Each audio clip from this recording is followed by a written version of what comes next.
This is Sam Kirby, host of Cinema Stories. Thanks for listening to the following broadcast on Public House Media. What's up, everybody? This is Christian Heimel, host of Press Row here on Public House Media. Thanks for listening to the following broadcast on Public House Media. Once you're done with this episode, I hope you'll come check out my show, Press Row, where we talk about the biggest issues in sports with the analysts, experts, and reporters who cover them. No nonsense, hard-hitting interviews on the sports topics you're talking about. A new show comes out every single Thursday. And don't forget to subscribe on iTunes so you never miss an episode of Press Row. Thanks again for checking out the following broadcast on Public House Media.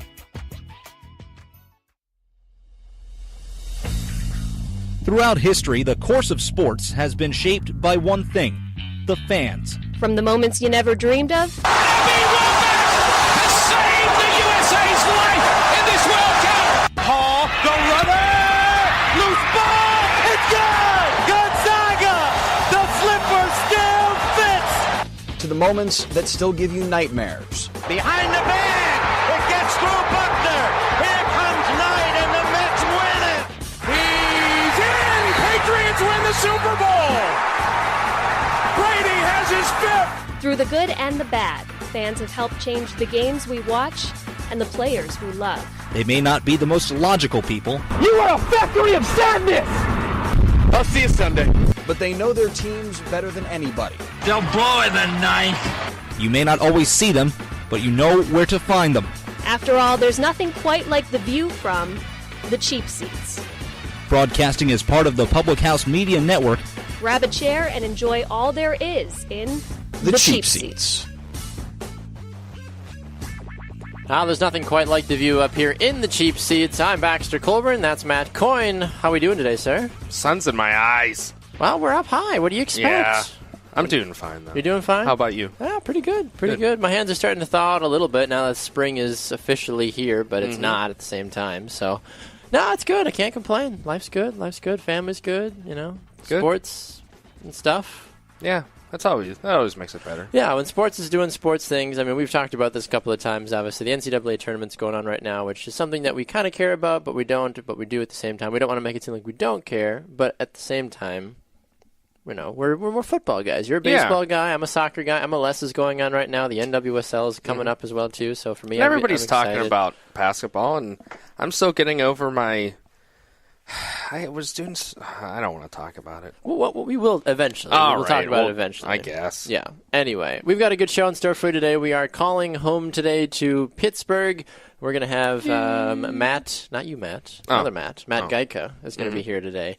I would tell you where Matt's from, but that would take too long because he takes a lot of different hats from a lot of different organizations. Let's just say he is a broadcasting Pittsburgh extraordinaire that is very talented. We're going to talk about some Pittsburgh Pirates talk a little bit today and just some general baseball headlines as a whole, so we're excited to have Matt joining us later in the show. If you want to get in touch with the show, we recommend you follow us on Facebook. Just search for The Cheap Seats by Public House Media or search for Public House Media, and you'll see the cheap seats listed underneath different pages that you can follow. You can send us a message right on the wall. Let us know your thoughts about things that we do as well, too. The show comes out every Monday, Wednesday, and Friday at 6 a.m. Central Time. Christian and John are on Mondays. Jeff and Max are on Wednesdays. And you've got myself and Matt here on the Friday. Oh, wow. Was that too much for you? Does that take you to That a whole takes me other back, place? yeah. Oh, my goodness. I had a coworker the other day send me that because I run social media for the company I work for, and he's like, "Can we post this today?" And I was like, "No." I was like, "If any of us want to keep our job, no, that's not happening. I'm sorry." I always felt bad for that girl. Well, she made a lot of money off of it. Yeah. So I guess I should I have feel felt bad bad for her in that regards. Yeah. Good for you. Way to go, Yeah. Rebecca Black. Getting after it. Either way. I think that's all the normal things we say, right, to open the show? Yeah. Am I missing anything? Talk about Rebecca Black. Yeah, we talk about Rebecca Black. We tell you to follow us on social media, and then we sing. Yeah. Yeah. All right, I think we're good. All right, well, thanks for listening, guys. It's been a pleasure. Now, we've got some fun stuff. Later on in the show, we are going to be talking not only about the NCAA bracket, but we're going to be looking and debating, I think, very heavily a couple of fun, not necessarily, well, they're made-up brackets. We're going to be debating the greatest cartoon character of all time. That's gotten a lot of heat and flack. We've also we're going to take a look at the cake versus pie potentially that debate that I caused a bit of an Armageddon on my social media by. And then if we have time, also the superheroes one as well, Yes. too. So be on the lookout for those. We'll post those on our page, so make sure to keep a lookout for those as well. All right, so as we do with every show, we get into the quick headlines right off the bat. And I think this first quick headline is super cool because this is when people get into the March Madness, they know that sometimes they are, up against all odds, all adversity. And I've already said this, my team to win it this year is Purdue. Mm-hmm. But Purdue suffered a big injury when they lost Isaac Haas with a fractured elbow in the round of 64. Yeah, he's only 7'2". Only. He's a small little guy. I hope he has a good opportunity to, play a long time. But what happened is that he hurt his elbow. He fractured his elbow. Ow, you need your elbows to shoot the basketball. Yeah. He did get a brace, but the NCAA deemed it not approved or not worthy for the second round, so he wasn't able to play. Thankfully, Purdue still won. Now, since there's been this break, engineering students at Purdue have been working to put together a brace specifically for Isaac Haas that will not only allow him to still perform at a high level, but will be NCAA approved. There's been no official word yet on whether or not that it is good to go, but, holy cow, that's pretty cool. In my opinion, I think that's pretty awesome, in my opinion. Yeah, that's impressive. You go to a school this big that you have that freedom to do that. Take advantage of it. Absolutely. Yeah. I don't know. They say it's going to help reduce some of the inflammation a little bit on his elbow, but at the same time, I don't know. Yeah, a broken elbow, I just don't understand. That Even with sounds a painful. brace, I don't understand how that's possible, but... these kids are tough. So, and is he a senior? I thought I heard he was. Might be. I don't know, but either way, you only get so many chances at the NCAA tournament.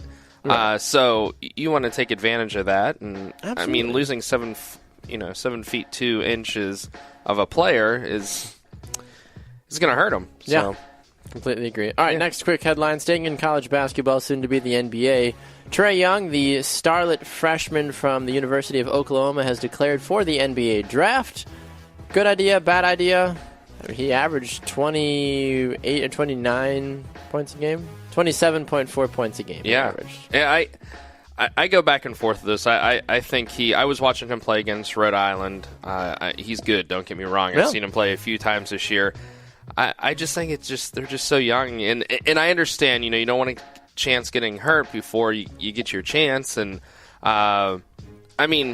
he's able to. We'll see what happens. I'm sure he's going to go very high, and he's a very, very talented kid. A lot of people are comparing him to Steph Curry, which I always have trouble with that young hard. in your career. That's a hard comparison to make, I feel like. But yeah, he's a good player, and I would have liked to see him stay one more year. I'm sure Agreed. Oklahoma would have as well.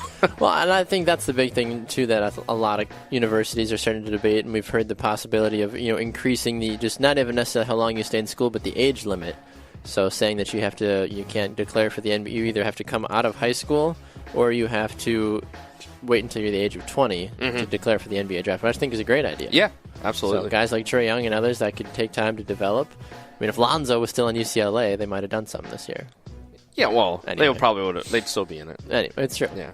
Anyway, I was going off my bold prediction from last week. Yeah, so Trae Young, talented player, 42% from the field, 36% from three-point range, 86% from the free throw line. Those are pretty darn good numbers in my boards. Usually win about 27, 4, and 8, so... Yeah, man's good. Man's real good at what he does, so we'll see what he does, especially when teams get super desperate and the media overhypes him. So yep. I'm sure he'll be a first 3 or 4 overall draft pick. And finally, I don't want to make you cry, but remember when Jesse James didn't catch the football against the Patriots? You mean when he did catch it? Or he didn't. Okay. Oh, okay. All right. He didn't.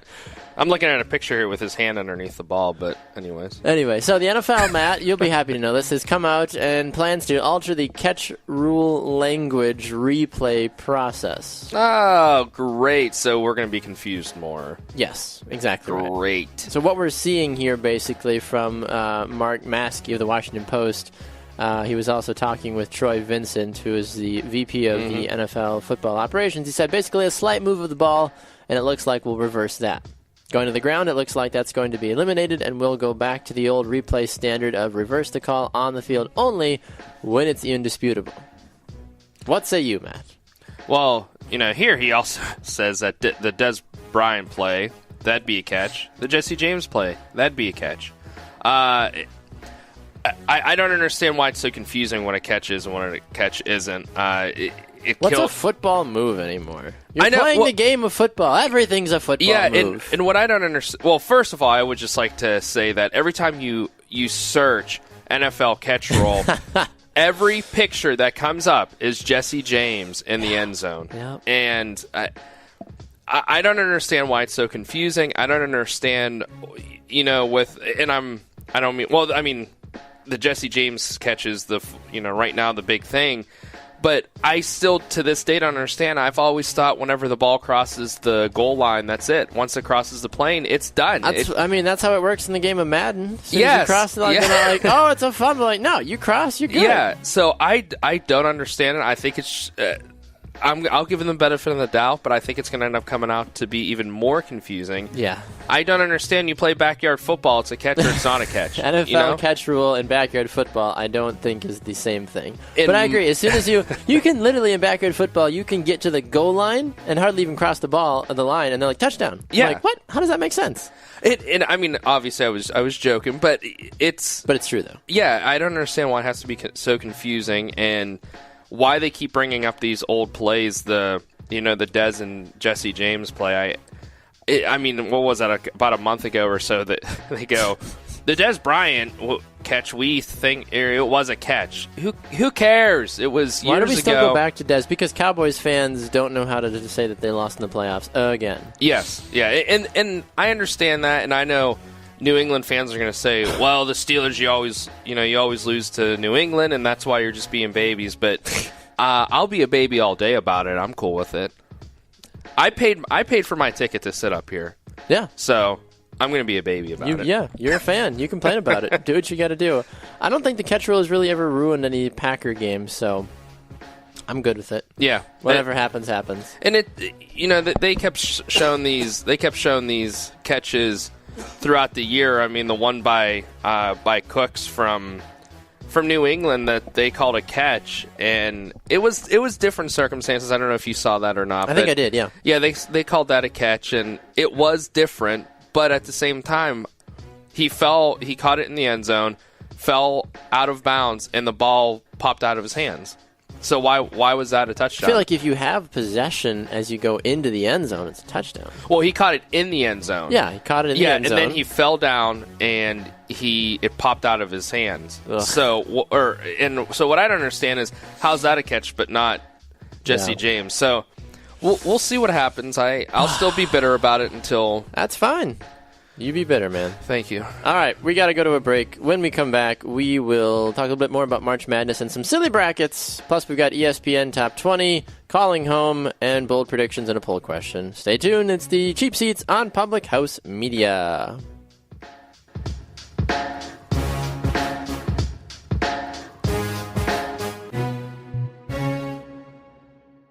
This is Baxter Colburn, host of the Verse of the Day podcast on Public House Media. Thanks for listening to the following broadcast on Public House Media. Once you're done with this episode, I hope you'll come check out my show, Verse of the Day. In Verse of the Day, we talk about practical examples on how each verse in the Bible can be applied to our daily lives and draw us a little bit closer to all that God has to offer. A new show comes out every single day, so don't forget to subscribe on iTunes so you never miss an episode of Verse of the Day podcast. Thanks again for checking out the following broadcast on Public House Media.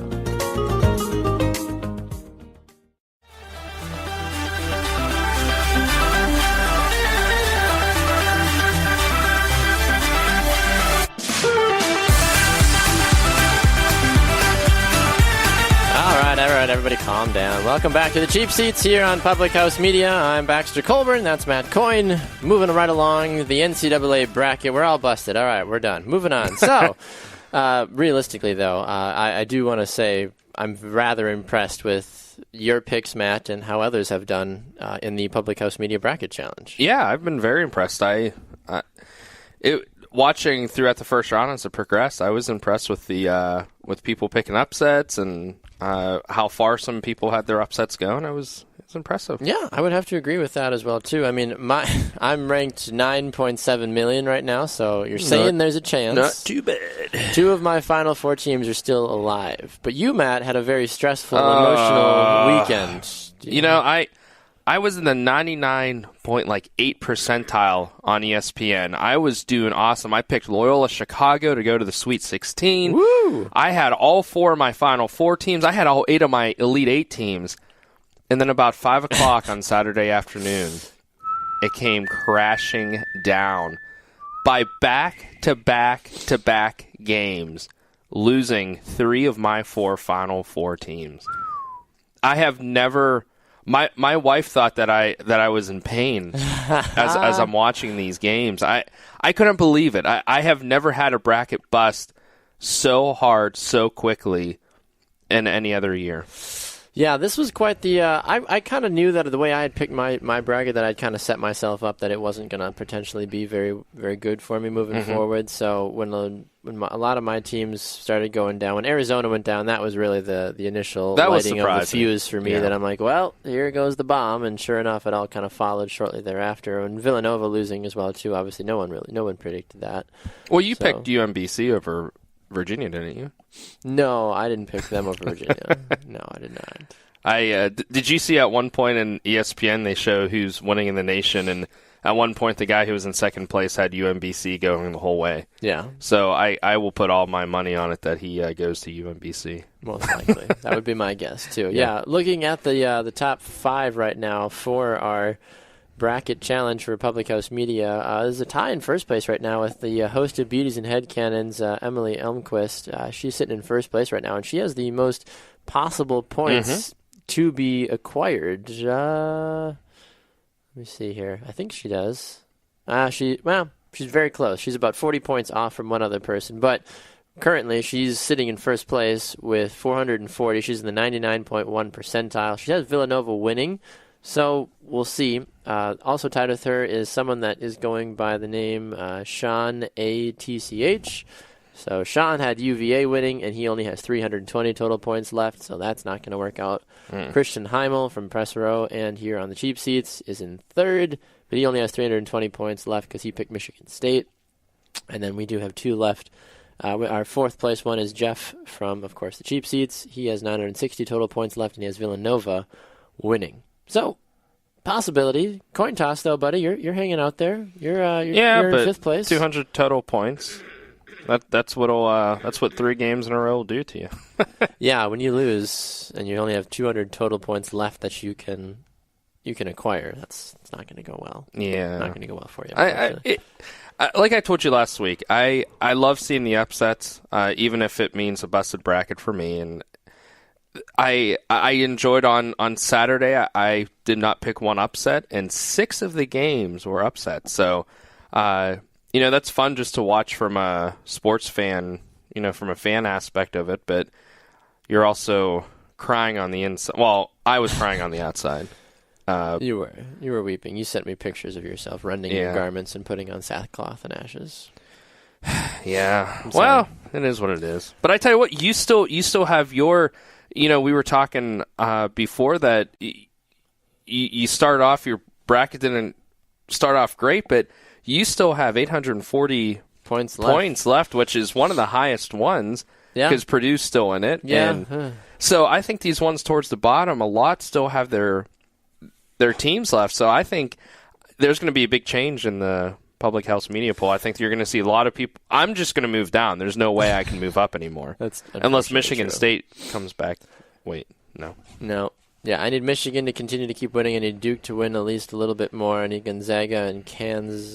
What do I need to do? Well, I mean, for my Elite 8, my Elite 8 would have been Arizona and Nevada, Villanova and Purdue, Auburn and Duke, Missouri and Michigan. So, I mean, I'm doing all right. Yeah. So. Well, let's just talk about what really is the most important thing. Please. These other brackets. Yeah, can we talk about this? Yeah, we got a couple quick minutes here before we got before Matt's coming on. So let's hit at this really fast because we've caused a bit of a row. Mm-hmm. I mean, I feel like really the one we need to focus on is the greatest cartoon character of all time. Yeah, that was my favorite one. I enjoyed that one. This has stirred a lot of controversy. So I went on the record and I said that Snoopy wins over Scooby-Doo. And obviously we'll post the bracket on the Cheap Seats Facebook page so you can understand what we're talking about. If anybody follows me on social media, I've already posted this as well too. I think the responses from some people, though, on my post have been what surprises me the most, though. I had somebody that says Scooby-Doo wins over Bugs Bunny. Another one said, let's see, one person said, I'm pretty sure for me the 90s, 2000s part of this bracket is 100% unnecessary. I agree. I agree with and I'll tell you in a minute why I think that. Then you one guy, Keith from Coffee with Keith and Katie. Coffee with Keith and Katie. Keith said Homer Simpson over Mickey Mouse. This one surprised me. Devin said, I got Peter, so I'm assuming Peter Griffin, over Snoopy. Wow. He said, I think the toughest choice for me was Peter or Cartman. Let's see. Fat Albert and Goku are in my final. Wow. Eric said, Mickey Mouse takes down Peter Griffin. Watch out for the underdogs, Tom and Jerry. Gary said, Bugs Bunny, this is not even up for debate. Yeah. What do you think? This is neat because this is kind of your own, what you think. It really is. I don't necessarily know if there's the 90s and 2000s, here was my problem with it, Baxter. Yeah, I agree. Go ahead. So the other three regions, if you will, they were all kids' cartoons. But then in the 90s, 2000s, they had a lot. I mean, you got Homer Simpson, you got some on it, like Beavis and Butthead, you got you got Bart, you got Eric Cartman, you got Peter. You had a lot of adult ones. But here's the thing. In the 90s, I watched Rugrats. Yep. So I need Tommy Pickles on there. Yep. I need Hey Arnold on there. I'll be honest, if Hey Arnold was on here, he probably would have went the whole way for me. Really? I loved Hey Arnold. I loved it so. You have Cat Dog, you have Rocco, they should have just made that a Nickelodeon. Cat Dog shouldn't be on here. Well, I'm just saying there is a lot of. They should have had a Nickelodeon one, I think. I'm sure there is. Nickelodeon, it kind of made the 90s cartoons. I mean, you have Stick. Nobody knows who Stick Stickly is. Remember after school, if you're like early 30s, you know the Stick Stickly after school thing. But anyways, you have a lot. I feel like they just put adult cartoons in this. Which, don't get me wrong, they're great. Cartoons. Well, like I said, Mr. Magoo's not an adult cartoon. No. In the 90s, 2000s. Oh. Yeah, in the 90s, 2000s. Yeah, Jake the Dog. I've never heard of Jake the Dog. Yeah, I don't know what that is. Stewie as a 6 seed was a bit surprising. Yeah, I mean, you got a lot of... And how many do they have from They have SpongeBob as a second. Well, they've got Peter and they've got Stewie. I don't see Brian Griffin on here. You feel like Brian could have been. Yeah. But it's really Stewie and Peter are the focal points. Yeah, and those are good cartoons, but it's just interesting that the other three regions were all children. George Jetson and the Hanna-Barbera as a 3 seed is too high. I think the committee sold out. Yeah. Dexter as an 11 seed, Dexter's Laboratory? I mean, come on. Yeah. Is that the Dexter of Dexter's Laboratory? Yeah, I'm guessing. Yogi Bear. So who's your Final Four? Do you remember who your Final Four were? Well, I picked Snoopy out of the classics. Out of the Looney Tunes, boy, oh boy, who did I have? I mean, I got to go with Bugs. I got to go. So I had Snoopy and Bugs. Over in the Hanna-Barbera region, I would have probably gone with...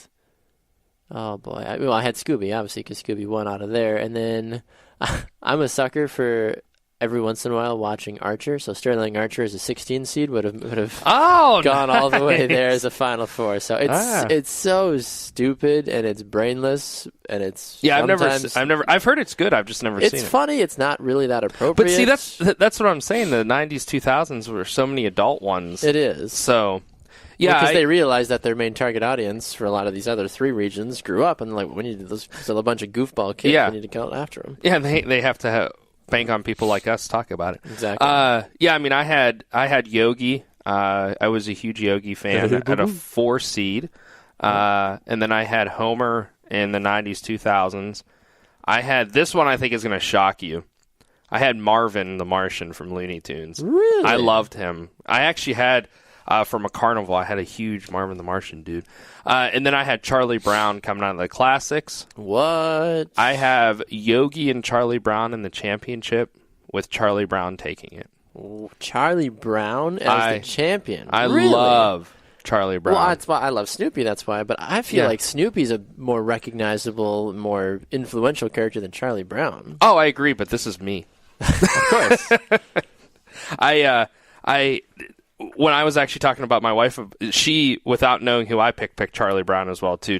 Peanuts is near and dear to both of us. My grandfather actually did a lot of sketching. I have some of his sketches in my office, and he did Peanuts. So it's always been kind of a near and dear thing to me. But outside of that, I love Charlie Brown. We watch the Peanuts movie probably once a week in our house. So. It's classic. Yeah. But I agree. I hated that I had to put Charlie Brown up against Snoopy in the second round. I know. I feel like that's super unfair. Yeah, Charlie Brown, Woody Woodpecker, Snoopy versus Mighty Mouse. I feel like Mighty Mouse got a poor draw. Mighty Mouse would have done better against somebody else. Yeah, nobody's going to beat.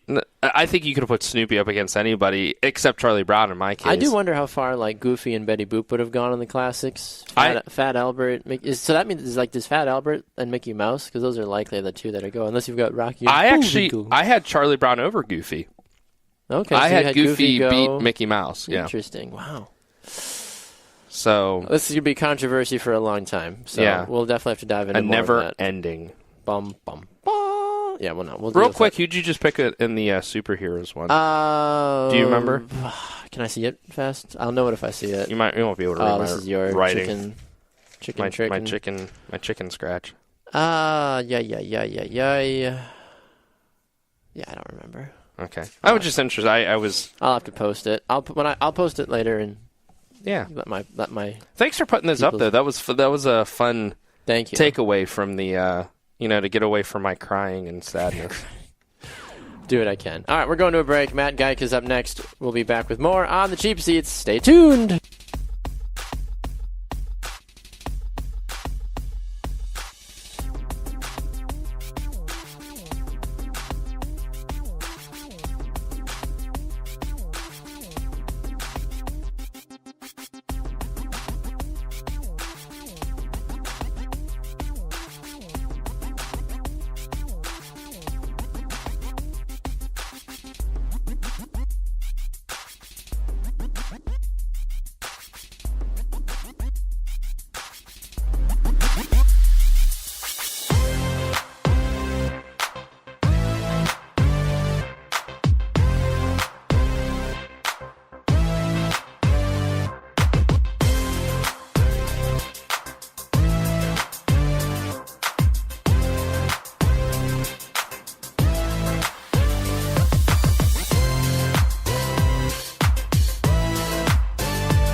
Kelly, host of Loud and Proud here on Public House Media. Thanks for listening to the following broadcast on Public House Media. Once you're done with this episode, I hope you'll come check out my show, Loud and Proud, where we talk about issues facing the disability community. A new show comes out weekly. Don't forget to subscribe on iTunes so you never miss an episode of Loud and Proud. Thanks again for checking out the following broadcast on Public House Media.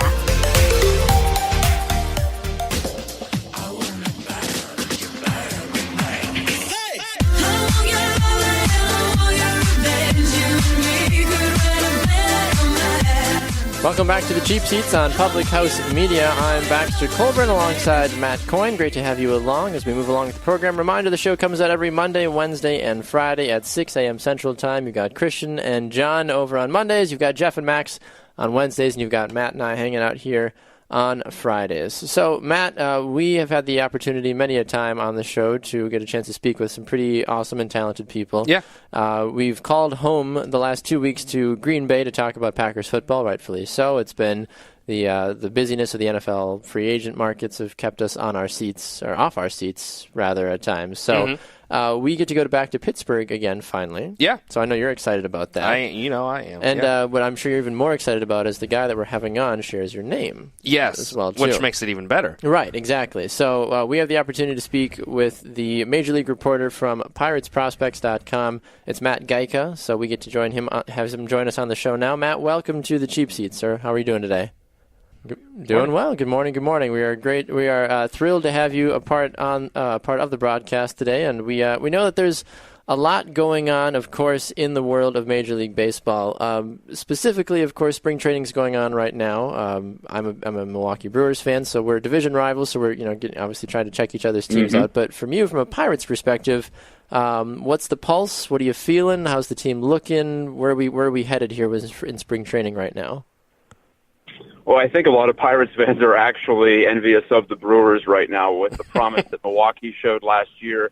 And Pittsburgh and Milwaukee are pretty close in terms of market size. Milwaukee's actually a little bit smaller than Pittsburgh. So whenever you talk about the Pirates in the context of MLB, it's always, well, they're a small market team because, of course, there's no salary cap in this league. So it bears so much more relevance compared to the Steelers and the Penguins, who that's never brought up. It doesn't come into play at all. But when you're a Pirates fan, you're a little bit downtrodden because of that. And it seems like after the past 2 years that the Pirates are on the downturn as far as graduating talent to the majors and perpetuating the cycle of competitiveness that they really had going for about 5 years. It was a nice uptick from 2011 to 2015. They went from 57 wins to 98 wins, and that was quite the accomplishment for a franchise that went 2 decades without a playoff appearance. So that was good, but there is also a great sense in the market among Pirates fans worldwide, really, that the ownership isn't willing to do what the Brewers have done, and that is capitalize on windows. And you'll recall the CC Sabathia trade of a decade ago. The Pirates have never done anything like that. Neil Huntington and, by extension, Frank Coonelly, the team president, and the primary owner, Bob Nutting, they seem to believe that they can just keep payroll steady and they can keep this a profitable enterprise and just keep that competitive window open perpetually. Well, the last 2 years have shown that that's going to be a really difficult thing for a team in their spot that can't spend its way out of trouble. So with McCutchen gone, with Garrett Cole gone, it does feel like a new era, or at least a semi-era in Pirates baseball, if that makes any sense. But that just involves so much more uncertainty than what we're used to talking about this time of year. Yeah, Matt, you mentioned Andrew McCutchen. I'm going to try to ask this question without crying. But okay. No Andrew McCutchen this year. I'm sorry, I loved him. No Andrew McCutchen this year, which we knew that was going to happen. But was there any buzz in spring training with that? Did it, like you said it looked different, it looked like a new era, but did you see any kind of a different atmosphere without McCutchen there this year? Well, the clubhouse, my top dog would be the best way of putting it, is definitely up for grabs. Not that McCutchen was this vocal leader in the clubhouse. He was more of a let the stick and let the glove do the talking for him. And I think as he struggled the last 2 or 3 years, he had some long stretches, long slumps at the plate. And even in the field, too. 16 was a rough year for him in center. He receded in that way, and you had other players like, say, David Freese come in and take more of that veteran mantle. And now you have Josh Harrison being outspoken in spring training saying if the Pirates aren't going to compete, then trade me. So you're seeing guys at least be more vocal in that way. But McCutchen was still maybe a 3 or a 4 win player, not an all-star level, I don't think, anymore, but you have to replace him still. And the Pirates did bring in Corey Dickerson from the Tampa Bay Rays. Great trade. They actually dumped off a rough contract in Daniel Hudson, the reliever, who didn't work out at all last year. So that felt like pulling some magic out of a hat for Neil Huntington. But it's the same as the last 2 years. Starling Marte and Gregory Polanco, if you're going to talk about the outfield, they have to rise up and maybe not be clubhouse leaders, but they have to be on the field leaders. They have to produce. They have to stay healthy. In Marte's case, they have to stay eligible to play. Last year he had the half-season suspension because of PEDs. So those guys have let the Pirates down. It really wasn't, McCutchen started to tail off, but when a guy gets into his late 20s, early 30s, that's what happens. But with Polanco and Marte, they were the great promise. They were signed relatively cheaply to these extensions, and they haven't come through yet. So I feel like I keep repeating myself from 16 and 17, but it was once called the dream outfield when Polanco got called up to join Marte and McCutchen. Mm-hmm. And with McCutchen gone now, well, it's really on those two guys to pick up the pace and be all-around players. Yeah, I would agree with that as well, too. I mean, so obviously we talk a lot about in baseball, of course, you got to get the runs, but you also have to be able to shut the opposing team down, and that usually starts with who the guys are that you have on the mound as well, too. What are the thoughts about the rotation right now and the players that are available? Do you have any prediction of who that starting five might be, and if the Pirates still need to go and make some moves to maybe shore up the rotation a little bit before the season gets moving? Well, I thought Alex Cobb would be a nice signing for them, but I saw that he just signed elsewhere with the Orioles for I think every team 4 years. That. Pretty reasonable. Yeah, right. He just seems like a productive guy, someone you can plug in at the back end of the rotation. He's not going to be great, but he's not going to kill you either. But with this offseason being as it was, such a rough go for free agents, it took him all the way until March 21st to sign. It's insane, but that's the landscape that we have right now, and the players are mad about it. We'll see how things change in the future. But as for the Pirates, I'd offer a prediction, but it's not much of a prediction because they pretty much said who the top five are going to be in the rotation. You'll have Ivan Nova at age 31. You'll have Jameson Taillon at age 26 as the top two. And then the bottom three, I don't know how you order them, but there'll be some combination of Trevor Williams, one of the top rookie performers in any rotation last year, Chad Kuhl, who made a nice step forward in the second half, and then it looks like Joe Musgrove is going to be given an opportunity here. He was acquired from the Astros, ended up in the bullpen last year for Houston, actually pitched in that crazy 13-12 game in Game 5, got the win, even though he gave up a run, I believe, in that one. So Musgrove is battle-tested, all those minutia and those details aside. Musgrove is battle-tested. He pitched in the bullpen for a team that was playing for the highest of stakes, but he did struggle in the rotation last year. So the Pirates are taking a risk here, thinking he can just step right in. He seems to have the repertoire. He had a shoulder inflammation issue early in camp that set him back a bit, but with the way the early season schedule is, they don't need a number 5 starter until 10 days in to the season. So they can roll with the top 4 of Nova, Taillon, Kuhl, and Williams, and then they can see how things work there. Now, with Musgrove, that is. In the wings, though, they have former top prospect Tyler Glasnow. The shine's off him a bit, but he's looking like long relief, possible swingman, fill-in starter, and Stephen Brault, too, who's made several starts in the big leagues.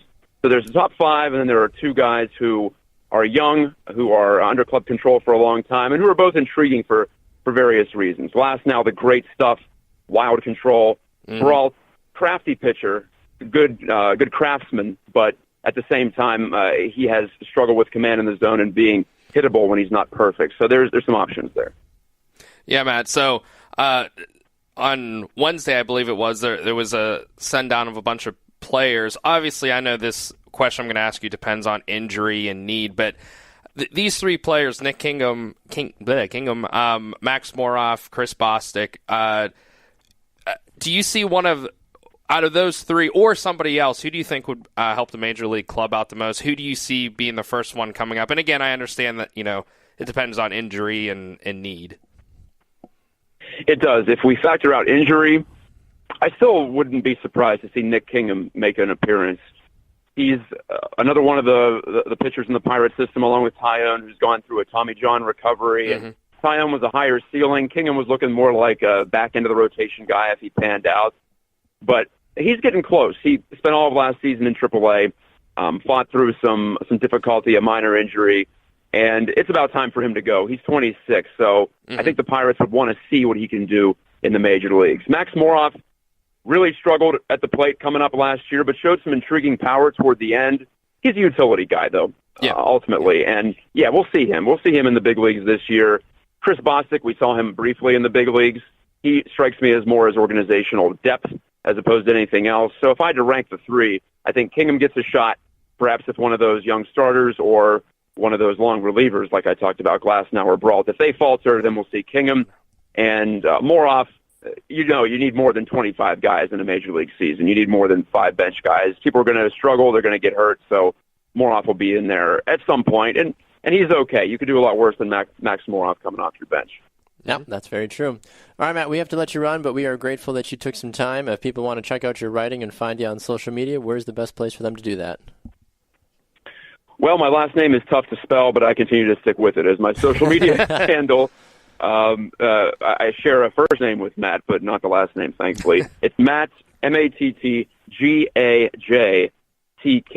That's my Twitter handle, and that's also my Facebook. It's Matt Gajtka Media. That's where I post a lot of stories and just post generally on sports. I cover the Pirates. I cover the Penguins for a website that I co-own called Pittsburgh Hockey Now. So those are the big two for me, in addition to some Pittsburgh Riverhounds soccer play-by-play. So I keep busy over the course of the year. We love it. Smart, yeah. Matt, always a pleasure, sir. We hope to have you back on soon. Thank you for the time. Yeah, my pleasure, and looking forward to the start of baseball season for sure. Absolutely. Go Brewers. Just kidding. We'll talk to you soon, Matt. Thanks a lot. Thanks a lot, Matt. Roll out the barrel. I'll talk to you later. Matt Gajtka, one of the best that there is out there. We're grateful to have him on the program. We are running to a break. When we come back, we have a couple of quick things to get through before we jump out of here. The ESPN Top 20 that has Matt and I just beside ourselves. We'll hit that and more when we come back. It's the Cheap Seats on Public House Media.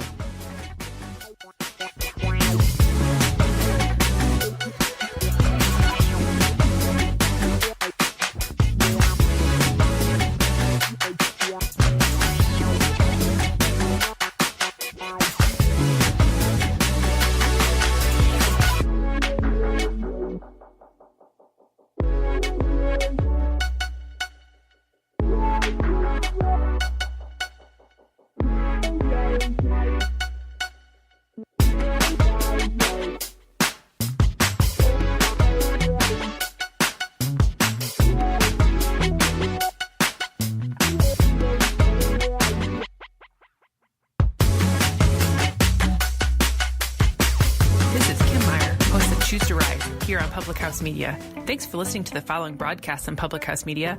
Once you're done with this episode, I hope you'll come check out my show, Choose to Rise, where we talk about positive mindsets, uplifting content that just helps you improve your life overall.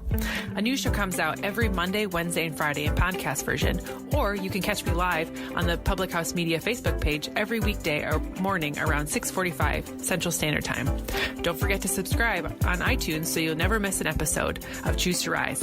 Thanks again for checking out the following broadcast on Public House Media.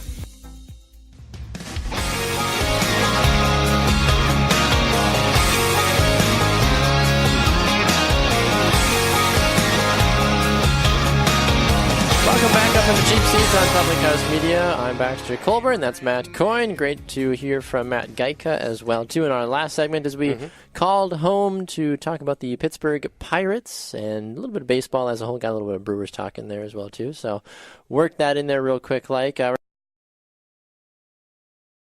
You can do that by heading over to Facebook. The best way to find us, just look for the Cheap Seats and Public House Media. Give both pages a follow as well if you're so inclined. We'd be grateful, so that way you can keep in the know of what's going on here on the Cheap Seats. Now, Matt, there was an interesting article that came out from ESPN. They released their top 20.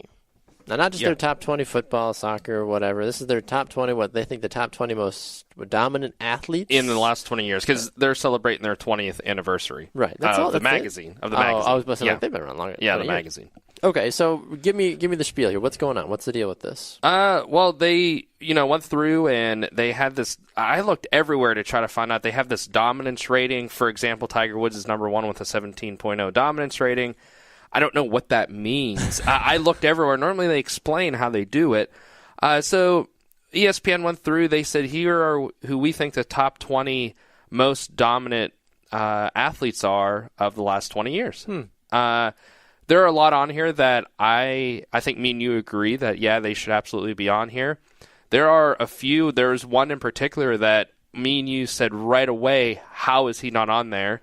And that is Michael Phelps. Yeah. Michael Phelps is not on there. And you want to talk about dominance over the last 20 years. That is one person that I feel like absolutely needs to be on this list. That's a massive oversight. Yeah, and it's funny because at the bottom of this, if you go on ESPN, at the very bottom it says, what the heck is going on here? If you click on that, it takes you to article by Peter Keating that the first question, it says, where the heck is Michael Phelps? And their argument is, they can't put him on here because he doesn't do enough. And I went, are you kidding? And it says, it's not our fault, it's the data. And I guess I'm just... What? I don't understand how I think your data's wrong. Yeah, and I don't understand how you put a track and field athlete on here. Like Usain Bolt, don't get me wrong, he should be on there. Yes. But if you put him on there, I feel like you have to put Michael Phelps on there. I don't understand. I would really love to know how they came up with the dominance rating. Yeah, this is what really surprises me. I mean, I'm also really surprised that there's 3 soccer players on here. I mean, I have nothing wrong with them being Messi, Ronaldo, and Marta, who's the best women's soccer player in the world, but I find it a little surprising that they filled up so many spots with soccer players. Yeah. In you go through this dominance rating, I'm guessing that they did all these athletes and they just came out with a top 20 and the soccer players making it on there. I agree that they 100% should be on there. It's just surprising from an ESPN magazine that there are that many on here. And, there's a few sports that, you look, there's no NHL players, which I guess makes sense, but I'd like to know where the first NHL player is on here. It's surprising to me that Michael Trout made it on here at number 18, right below Barry Bonds. You went with the full name there. Yeah, Michael Trout. You like that? No one calls him Michael. I do. He's a little guy. It's Mike. He's a little guy. He's Mike. Mike Trout, but I read his. I disagree with this. I do. I read his stats though, and it is just it is staggering the stats he has. He's the only player in the history of the MLB before the age of 26. He's hit 150 home runs, 400 extra base hits, and 150 stolen bases before the age of 26. So I mean, he's kind of good. Yeah, but the last 20 years, I don't think. You'd think that somebody else would have done something. Yeah, this list interests me. I mean, you got old Uncle Remus at number 3, Peyton Manning. Yeah. I was like, who? The picture that they put on here, I don't know why. He just looks like an Uncle Remus. Do you agree with me on that? No? Okay. But anyways, you have him at number 3, but then Tom Brady's at number 20, and that was another thing on here. Why the heck is Peyton Manning so much higher than Tom Brady? Which I agree. I think he should be. But I don't think Tom Brady should be that low. This just really interests me, this list. I'm not saying I agree or really disagree with anybody on the list. Sure. I just think it's interesting, some of the people who didn't make it and how they came up with the rankings. Yeah, it is interesting, too, because I also found the second link there at the bottom where it says the 20 most dominant, or the teams that made the biggest impact as well, too. Yes, the 20 most dominant teams. And that's just another thing for another time, but that's really interesting to look at as well, too. But, yeah, when you look at this list, it does make you question a little bit about how we judge athletes. I think they might be saying if you stick this person in a vacuum and you just look at their statistics and what they've done for their sport and for their career on paper, yeah, I mean, it's hard to argue with some of these people, but Peyton Manning statistically has done better than Tom Brady. Yeah. If you're just going to single out Super Bowls, which we know we judge a lot of quarterbacks by, well then absolutely. I think, isn't Brett Favre better than Tom Brady in a lot of areas as well too? And I think there's a couple other guys that I think are statistically better than Tom Brady. Yeah. But yeah, Peyton Manning set and just shredded numerous records. He's only got 2 Super Bowls to his name, but still, yeah, and you can't. How do we judge players now? Yeah, I mean, you look at who was it? Dan Marino, who one of the best, and he was the best until. Shout out to Pittsburgh. Sorry, what's that? He's from Pittsburgh. Oh, really? Well, you went to Pitt. Oh, wow. Anyways, never heard that before. So yeah, but I agree with you that Peyton Manning belongs at number 3, top 5, absolutely. And it's interesting that 2 race car drivers made on here, Jimmy Johnson, Michael Schumacher. But Jimmy Johnson, I mean, he's deserving of it. He won 5 straight NASCAR, or, Winston Cup, or whatever you want to. It's changed names every single year. Cup from cars. Piston Cup, yeah. Yeah, I mean, Lightning McQueen. What a guy. That's dominance. 5 straight championships. That's impressive. I mean, it's... How do you argue with something like that? I don't know. Why do we get so heated over this? Because we're fans, dang it, and we love it. Yes. I mean, there's never enough time to talk about this kind of stuff. Maybe we need our own spin-off podcast, man. Yeah. Just be like, you know what, called Christian, Grumpy John? Old Men. Yes, Grumpy Old Men. Wait, that's a movie. Is that a movie? It is. Oh, cool. I need to get out more. All right, one more thing in the books until we come back. It's the bold predictions when we come back, and a poll question, I think. Yeah, sure. Matt's in charge of the poll question this week. Go. We'll be back. Public House Media, Cheap Seats, back with more after this.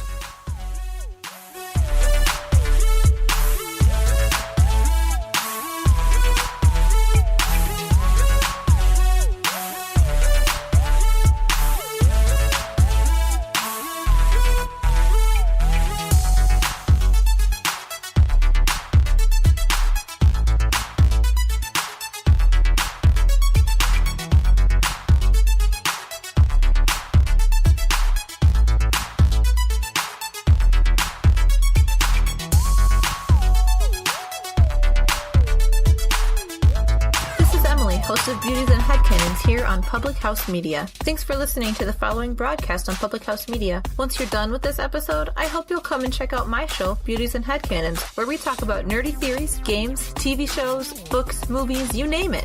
We're here to talk nerdy to you. A new show comes out every Friday. Don't forget to subscribe on iTunes so you never miss an episode of Beauties and Headcanons. Thanks again for checking out the following broadcast on Public House Media.